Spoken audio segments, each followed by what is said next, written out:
It was always a stretch. Emmanuel Macron keeping the lines of communication open with Vladimir Putin while Russia's propaganda machine and the mercenaries of Wagner fueled anti-French sentiment in Africa. Now, in an interview on the sidelines of a Francophone nations summit in Tunisia, it sounds like the gloves are off.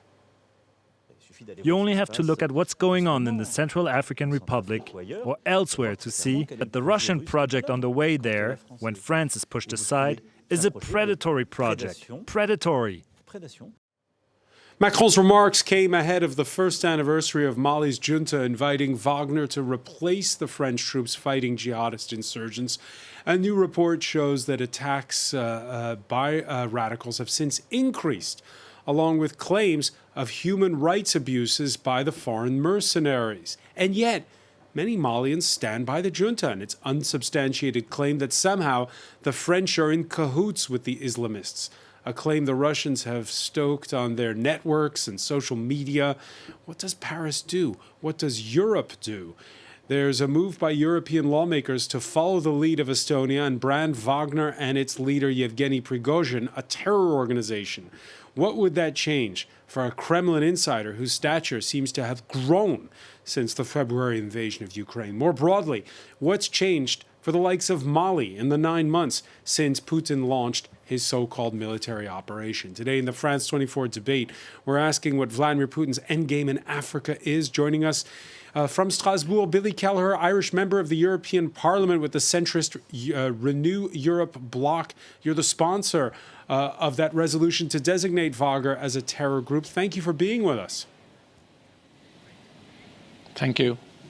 Joining us from Brazzaville, Raphael Parents, independent analyst with the Foreign Policy Research Institute. Your remit is researching the Russian presence on the continent. Thanks for joining us. Thank you. Nyagade Bakayoko chairs the Africa Security Sector Network think tank, ASSN. Welcome to the show. And he's covered the pullout earlier this year of French troops from Mali. France 24 senior correspondent Cyril Payen. Welcome back to you as well. Good evening. The France 24 debate, where you can join the conversation you have on Facebook and Twitter, hashtag F24debate. Let's begin with the latest tit for tat between Bamako and Paris. Last Thursday, the French pulling the plug on development aid for its former West African colony. The French foreign ministry quoted as saying that given the attitude of Mali's junta leader allied with the Russian mercenaries of Wagner, we're suspending our public development aid. Then on Monday came the rebuttal from the Malian authorities. The transitional government has decided to prohibit with immediate effect all activities carried out by NGOs operating in Mali with funding or with material or technical support from France, including in the humanitarian field. Cyril Payen, what does that mean for Mali? Well, whether you are which part of the breach, I would say, between in the row between Paris and Bamako, the problem is for the collateral victims, Malian people. Statistically, we estimate that more than 7 million Malians depends on this humanitarian aid, and lots of these humanitarian or NGOs are French. So it's going to pull out at least 50 NGOs, widely maybe 100 of NGOs, because some foreign NGOs are working partially with the French, so the impact will be terrible for nearly 30% of the Malian population. So this is what is at stake now. It's extremely violent. Whether the decision is made by whom, by what, the question is now tonight in Bamako. The consequences for the Malians will be very, very harsh and strong. Nyagade Bakayoko, why now? Why did the French pull their development aid? I think that it is a new step in the very deteriorated diplomatic relation between France and Mali. And we can see that given that other European partners are deciding to going out from Mali, it is also a good opportunity for France to show that, yes, definitely, Malian authorities are growingly isolated and to take a new kind of decision. But I just would like to add something, is that it's just the fact that it might be somewhat difficult to implement such a decision because, in fact, The decision by the French or the decision by the Malians? By the Malians, by the French as well, finally, because, all the fundings of NGOs are very mixed. You have very different sources. You have barely only one funder for one NGO. So it might be very difficult to differentiate the origin of the different funding. So it might take some time before the decision to be really implemented beyond maybe one or two symbolic examples taken by the Malian authorities. Billy Kelleher, this is a tough one, isn't it? Because Mali is one of the poorest nations on earth, according to UN development indicators. And as you heard there, Niagale saying, you have the row between Mali and its European partners. Last week, it was the British pulling out their military. Now it's the Germans and the French with the development aid. The French saying it's squarely because of the fact that it's in cahoots with Russia, stoking that anti-French sentiment. What do you do in this case? Well, clearly, it's a very difficult time for the Malian people. I mean, there's no doubt there's huge security problems there in terms of the fact that in northern Mali there are major problems with Islamic insurgents, and that whole issue of security around providing foreign aid flowing in through NGOs is always a difficult thing. And on top of that, then you have the government of Mali, which essentially has decided to side with Russia in terms of its views of Western countries and primarily France as well. And we now have right in the heart of this the whole issue of Wagner, that mercenary group that's funded by Russia, that effectively is dictating military policy in many ways with the Malian government around the issue of NGOs, who can work in the country, and also trying to destabilise some of the elements that were left there by Western countries over the last number of years. So that is a significant problem, and it's one that will not go away. Clearly, President Macron has made his statement in terms of accusing Russia of being predatory in territorial conquest around Mali and the Central African Republic and elsewhere. But it really is done through the prism of the mercenary organisation, terrorist organisation, in my view, and that is Wagner. Yeah, Wagner and Raphael Parents, whether or not Wagner is effective in any better at stopping jihadists than anybody else has been up to this point, Russia seems to certainly be winning the public relations war with a lot of people.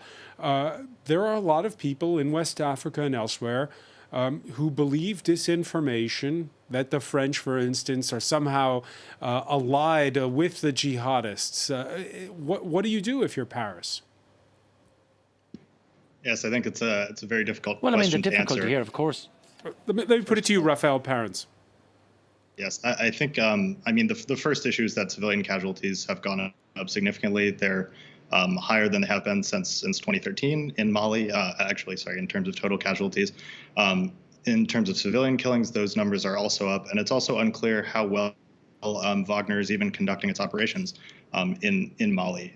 Obviously, in terms of counterinsurgencies, it's very difficult to see what the outcomes are because they are not hard targets. They're not obvious ways to victory that are very clear to the public. So it's hard both for Wagner to accomplish their strategy and for outsiders and insiders within Mali to see exactly what they're accomplishing. Right, and you heard the French president at the outset of our show. Let's listen to the clip in full. Emmanuel Macron speaking from the summit of French-speaking nations, the Francophone, over the weekend in Tunisia to our partner station TV5 Monde.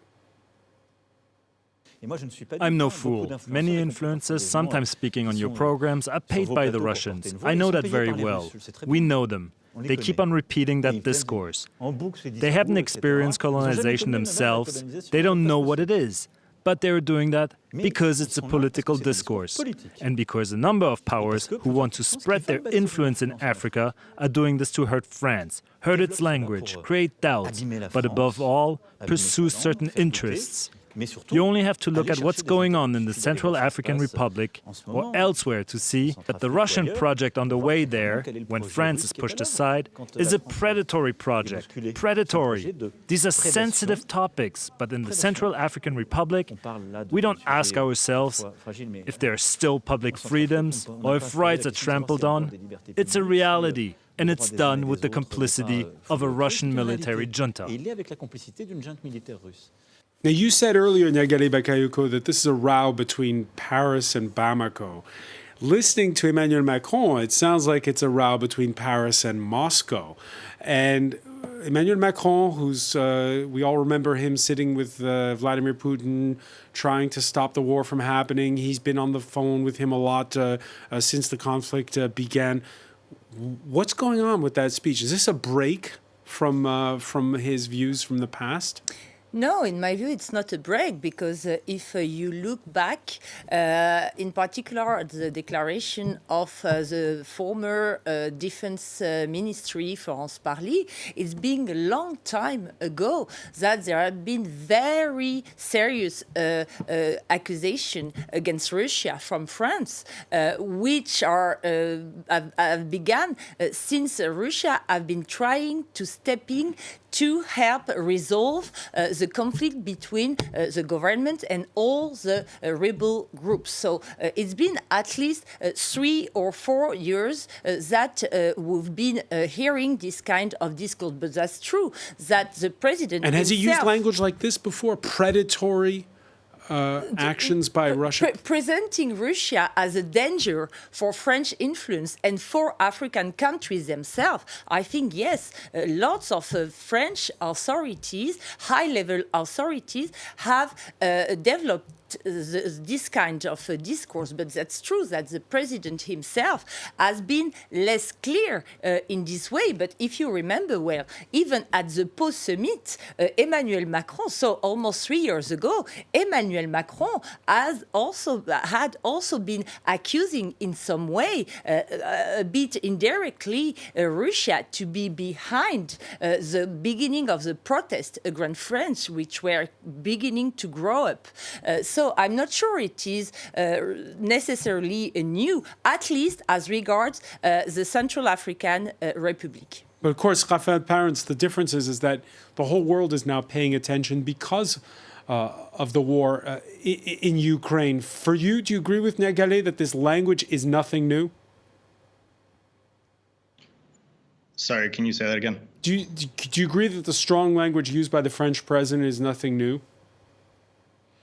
No, I don't think it's anything necessarily new, and I think the reality is that Wagner has really turned this into a zero-sum game. I mean, the way that they interact with the government in Mali is very similar to the way they've acted with the government in CAR and in Sudan. It's really trying to reorient the government and sort of create this state capture away from the West and from the UN and all these other organizations. State capture, you're saying that this is about getting gold and uranium, if it's the case of the CAR, and other natural resources? I think the natural resources are a very important means to an end here. They're used by Wagner in order to get around sanctions, in order to pay for their operations. Now, whether this covers the entirety of their operations is obviously up for debate. But the issue here is that yes, the resources are a huge element of their strategy. The resources a huge element of the strategy. We've seen the French investigative journalism unit, All Eyes on Wagner, putting out a report that chronicles eyewitness accounts of human rights abuses on Wagner's watch in Mali. We can perhaps, there you see the 3 countries involved. We can show you a map of places where they've established bases, Wagner, in the past year in Mali, and where they've been sighted on patrol. And you see when you look at the map we're about to show you from Mali, that the number of attacks has, as Raphael was mentioning, increased, not decreased. There you see it. The parts you see in red are where Wagner groups have been stationed. The parts you see in yellow is where their presence has been recorded by this group of journalists who've been monitoring things. And the parts you see flashing are where there have been attacks by insurgents. So by no means Wagner have stopped the attacks from happening. Cyril Payen, you've been speaking with French military. For them, what is the objective of Wagner? Is it state capture, as was mentioned there by Raphael? Well, I think the financial part is extremely important, and having said that, this is really the strategy of Wagner. There is no other options, apparently. There is also a very high stake, political high stake from Vladimir Putin, we could guess, to have another front regarding the perspective of the war in Ukraine, to weaken France, to weaken Europe through. He has his Eastern Front, I would say, in Europe and Africa, and these former colonial places, like in the sub-region in Sahel, could be used by Vladimir Putin through Wagner to weaken very cheap means, because it doesn't cost too much. Even the French military, we were with them when the French military left Gao in northern Mali in mid-August, and for the first time, it was quite a taboo in the French military to talk about Wagner. And they said, yes, we meet them, we see them all the time, but these people are not soldiers, they're just rogue mercenaries. We even loathe at them. The thing is, the financial part is extremely important, but also there is a trend, I will say, from Wagner to be used as a political tool too, and a very cheap tool, because with not much money they can weaken the French influence in this region. It doesn't cost much, Billy Kelleher, to use Cold War parlance, make mischief. Yeah, I mean, there's no doubt. I don't think people should be surprised. I mean, Africa has been a point of contact between the USSR previously and the West. The USSR is gone, but Russia hasn't. Putin and Wagner are intent on creating mischief across the continent of Africa. A weak Africa, also causes challenges for the West, just beyond the French interests themselves alone. I mean, the destabilized countries in Northern Africa, for example, the issue of migration, all of these issues come to be. So from a Russian perspective, the more they can undermine Africa and the continent itself, it acts against Western interests and it promotes Russian interests. And Wagner, being a mercenary, being a terrorist organization, they'll obviously try and state capture, but equally, they will be looking at countries where there's that are rich in minerals, like Mali, like the Central African Republic, and many others where they have been and are still present. They have been in Sudan, they've been in Mozambique and Madagascar. So right across the continent, they are spreading their tentacles, and we have to be very conscious that they're not doing this alone. They're doing this because they are puppets of Vladimir Putin, who's intent on undermining the African continent for the benefit of Russia and for his mercenary friends, rather than for the benefit of the African countries themselves and the people that are living there.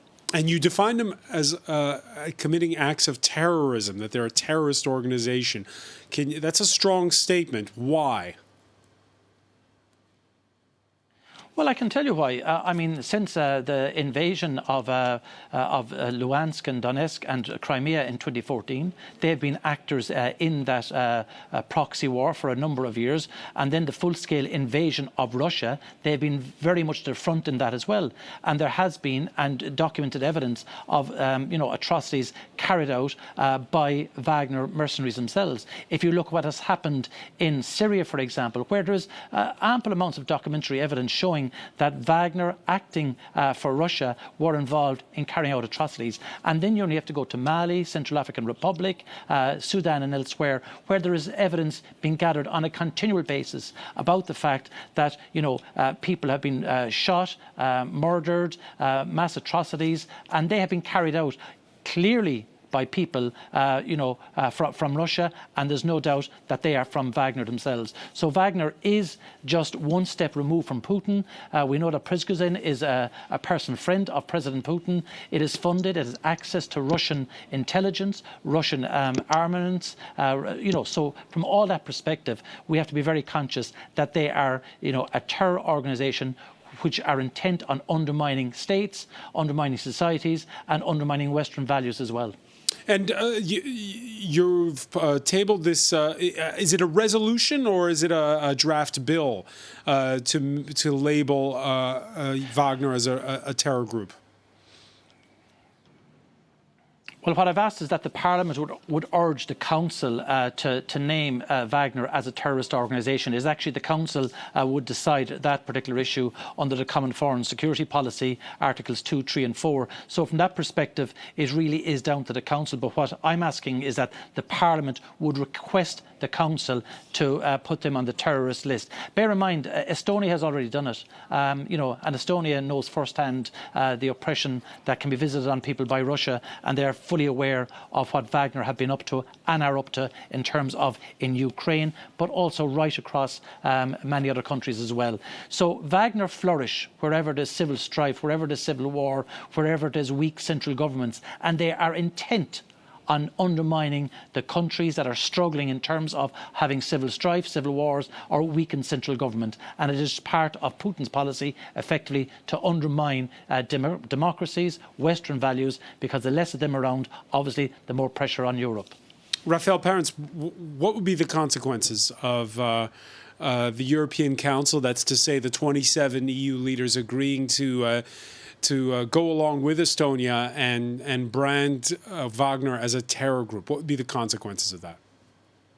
So I would argue that this is a very slippery slope. I think there's a possibility that this identifies Russia as a state sponsor of an organization that conducts terrorist activity. So where does this leave Russian relations with the rest of Europe? I think that could be a huge issue moving forward. On the other hand, it could also disconnect Russia entirely from Wagner, which could possibly allow the group to operate with impunity. I would also note that Wagner can change its name and its business titles at the drop of a hat, which could amount to little in the future in terms of sanctions.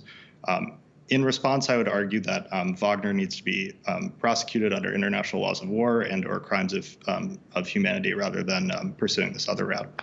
But I think that this debate shows how difficult it is also to label an organization such as Wagner. It is difficult to name it as a private security company because it's not registered as such in Russia itself. Its legal status is very blurred from an international law basis perspective. For instance, it's difficult to consider it as a mercenary company if we take the current definition, legal definition of international law. And it is also very slippery, as just said by our colleague, to name it as a terror organization. On which basis? So given the turmoil that we can see in Mali, there might be a big confusion between all the different actors. And something which is very important to mention is the fact that Wagner today in Mali is behaving very differently for what is happening in the Central African Republic, because it seems it's been much more difficult for it to negotiate access to mines and gold. So what is happening presently, apparently, in Central Mali is a new alliance, not only between Wagner and the Malian armed forces, but also with local militias from the Dogon communities. And they are apparently committing a lot of theft of livestock. That's a new income, apparently, for Wagner in central Mali. So you can see that it is a very So they're not making friends. Exactly, yes. Right. Cyril Payen? Yeah, this group is is formed with violent people. This we know from CAR, from Mali, from anywhere in the world where they are based. But they are also, I would say, very smart. I've been trying to work in Bangui, in CAR, in Mali, also in Bamako, to try to track them, try to investigate on them. And I can tell you it's extremely difficult. So smart is because they know the way the world works, and they work in countries like in Mali or Bangui.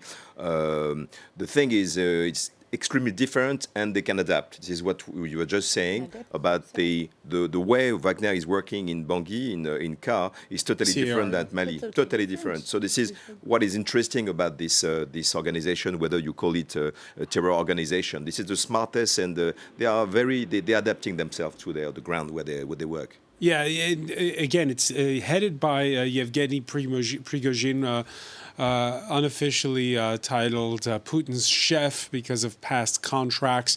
Officially, paramilitary groups, by the way, are illegal in Russia.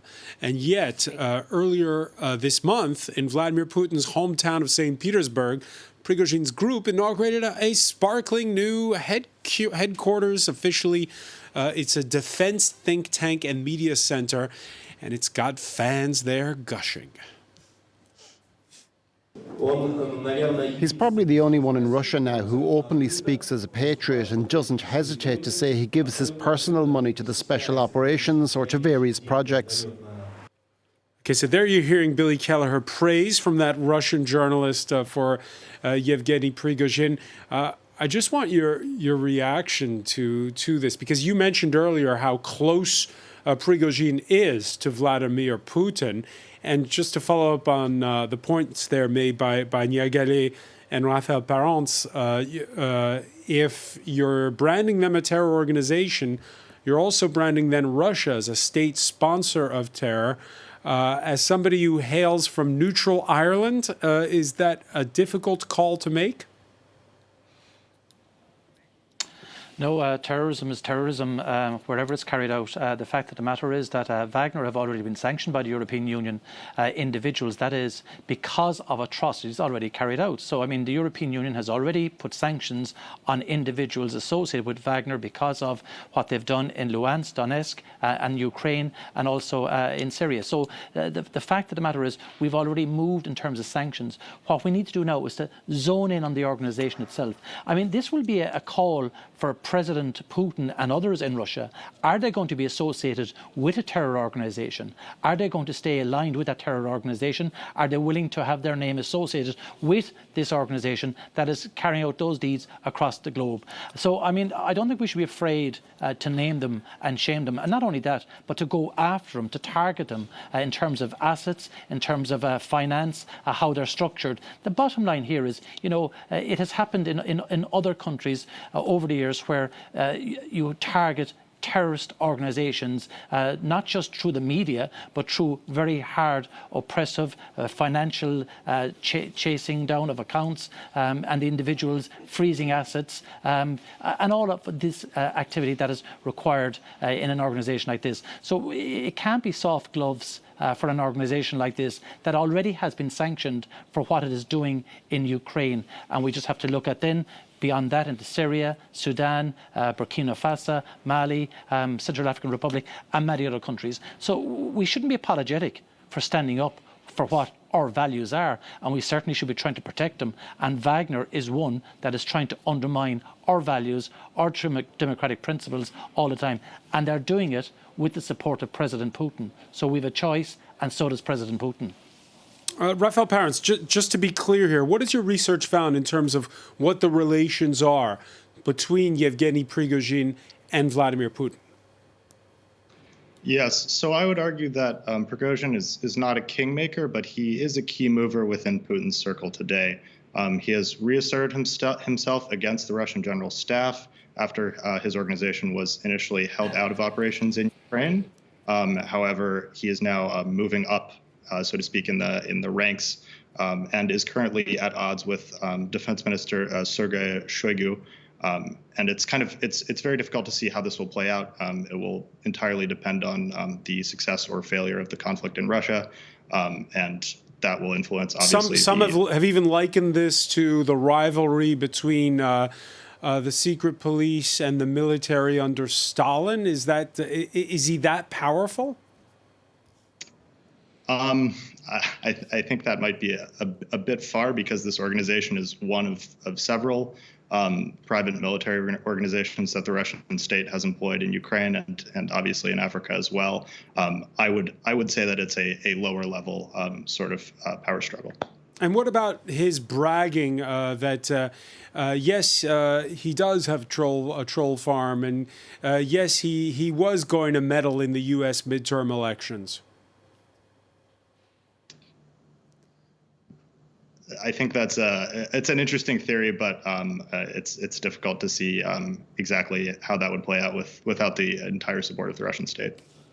Without the entire support of the Russian state. Nyagare Bakayoko, your thoughts on this aspect of things? There's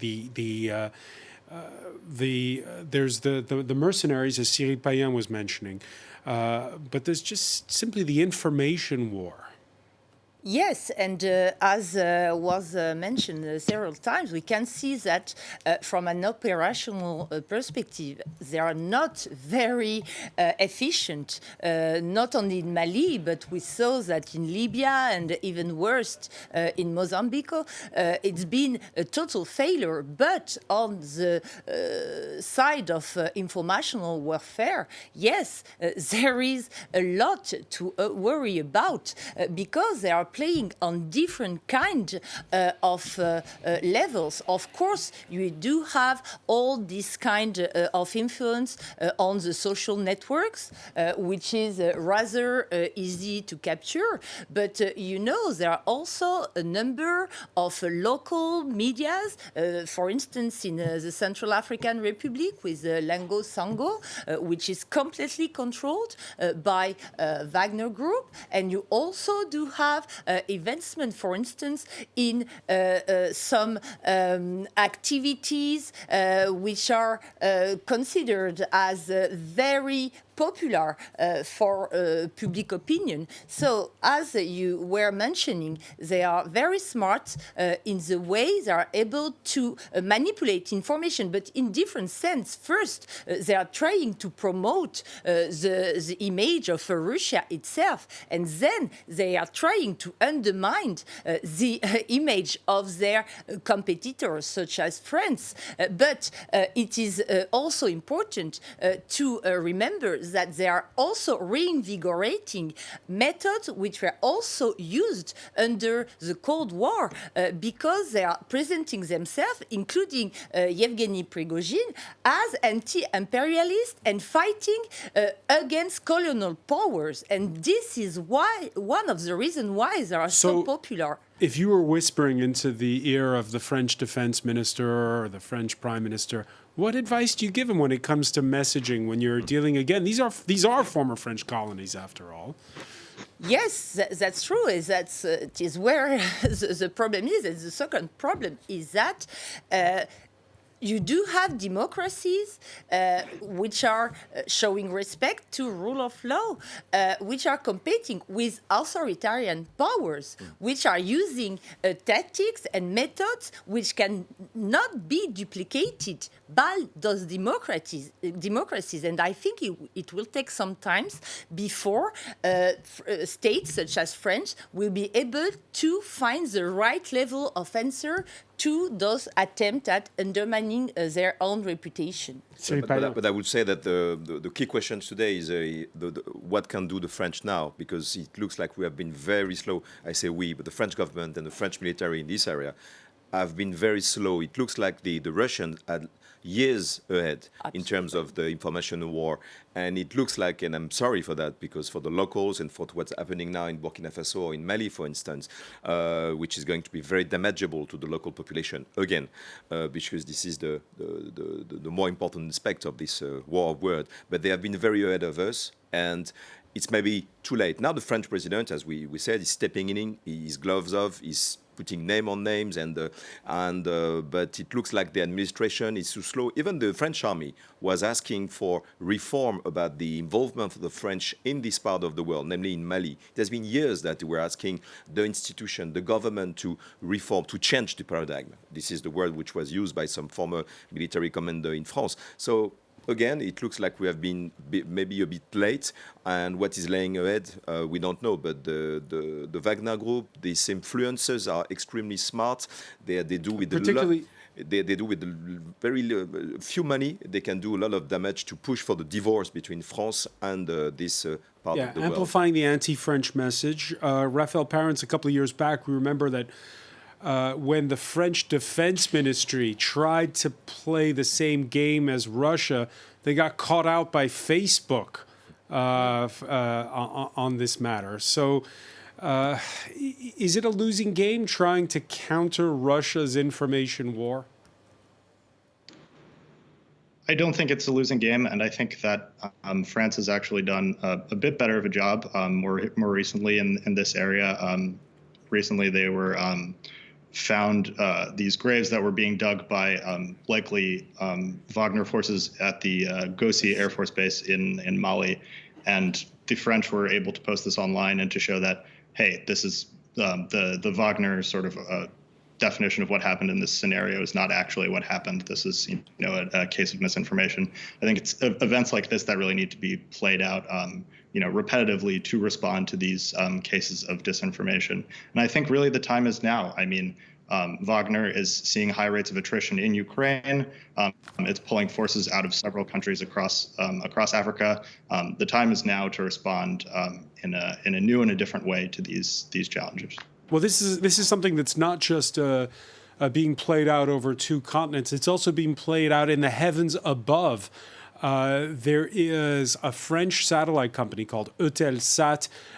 They are the ones who they have, because of Russian rules, stopped broadcasting channels like ours over in Russia. But and there's a resolution by two colleagues of Billy Kelleher's in the European Parliament, Nathalie Loiseau and Andres Ansip, calling on Eutelsat and another satellite company, SES, to drop Russian propaganda channels, saying Eutelsat contributes to fueling the Russians' public support to Putin's war and prevents them from having access to independent news sources. They don't want to see any more stations like RT being broadcast in Africa thanks to Eutelsat. Billy Kelleher, it's a question of how do you stop disinformation, but then are you also stopping freedom of speech? What's your view on what Eutelsat should be doing? Well, as it stands, I mean, Russia is very clear and intent on what it's trying to do in Ukraine, but also across Africa as well. It's trying to undermine governments. It's using every means available to it, both Wagner, but also social media. It's using satellite in terms of television, Russian TV, for example, which is the one we're talking about. So I think we have to be very, very clear. I mean, we can't have a situation where propaganda by a country that is intent on crushing Ukraine, intent on undermining African countries and putting mercenaries and terror organizations in there to do their bidding for them, that they can go unchallenged in terms of the media outlets they have. And be under no illusions. I mean, even in Europe itself, Russia has spent about 300 million in the last 12 to 14 years funding political parties, funding social media campaigns to undermine democratic systems in the European Union. So if it's willing to do that in Europe, we can be certain that it is doing those type of things in Africa and elsewhere. And it is using the state apparatus of Russia itself. And I don't think we should dismiss the seriousness of this. Like Wagner is working with the acquiescence and the support of the Russian state. Be under no illusions about that.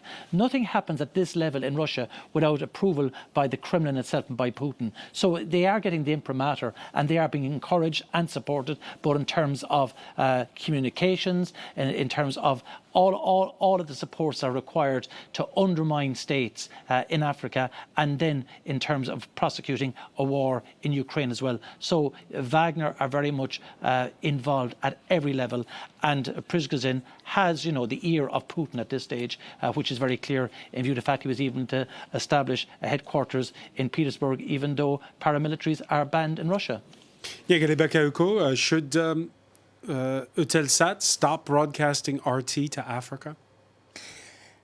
That's a big question, because what you can read on the social networks is that the ban of France 24 and RFI is exactly the same as the ban. Yeah, we're banned in Mali, by the way, exactly, of Sputnik and Russia TV in Europe. So it is rather difficult to go. And for public opinion, that would seem like it's one all. Like, this is just reprisal.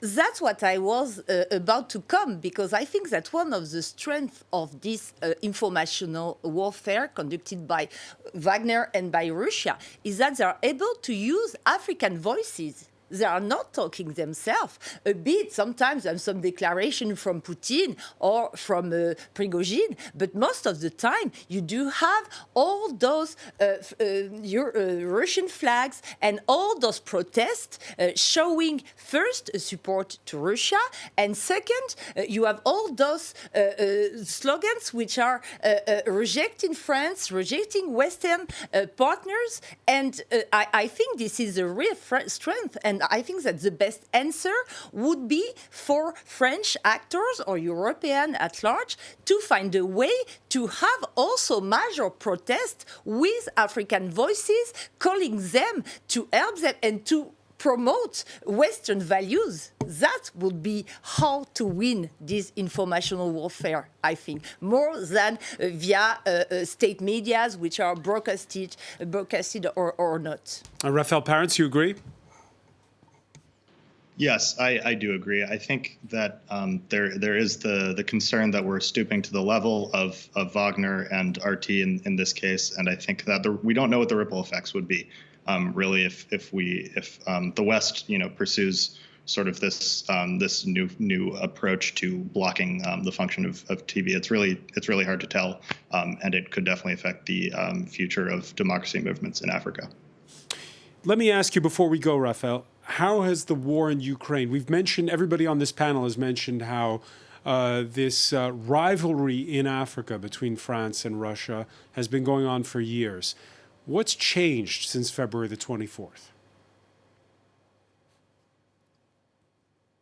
I think a lot has changed, but also very, very little has changed. I think the relationship with Russia is being reevaluated. However, there are also very important conflicts in Africa, such as the DRC and the recently truced conflict in Ethiopia, that are also on the front page and something that people care about. And I think a lot of the time these two different conflicts are sort of put against each other as which do Africans care about, and it's very hard to say at this point. Yeah, the war in Eastern Congo, which doesn't get the kind of attention that, of course, Russia's meddling in Africa does.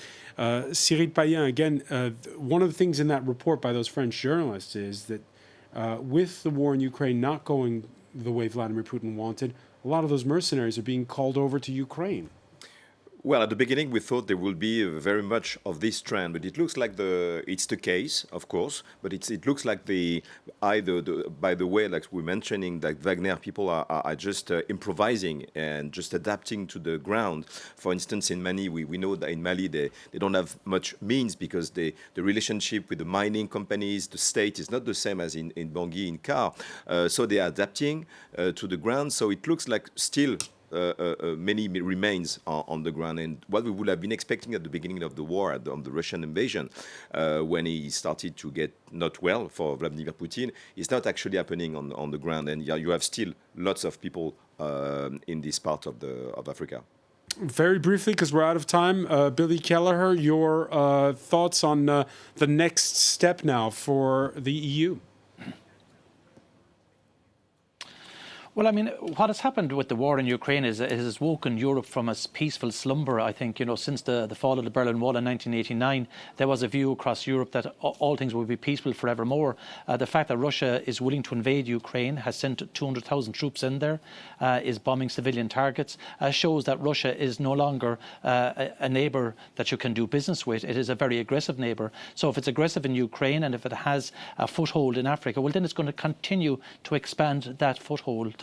And as I said, as long as they are undermining democracies in Africa, they are winning because that undermines Western values. It puts pressure on the capabilities of Western governments in terms of NGOs to go in and support. But we also have to be conscious that they're playing a game whereby they're saying, well, look, we never had a colonial past. We were never involved in Africa at all. We are here to help and support. So they're coming with this message the whole time. They tried it during the USSR, and now Russia is trying it again in the modern era, whereby they're saying, we are coming here to support and to help African countries themselves rather than Western powers, which have been there for a very long time. So that is something that they're saying. And there is a need for that, particularly when you have high degrees of poverty, when you have hunger, when you have a lot of challenges, social challenges. There is a need for that. They've struck a raw nerve there. Billy Keller, I want to thank you so much for joining us from Strasbourg. I want to thank as well Raphael Parents for being with us from Brazzaville. Niagare Bakayoko, Cyril Payan, thank you for being with us here in the France 24 debate.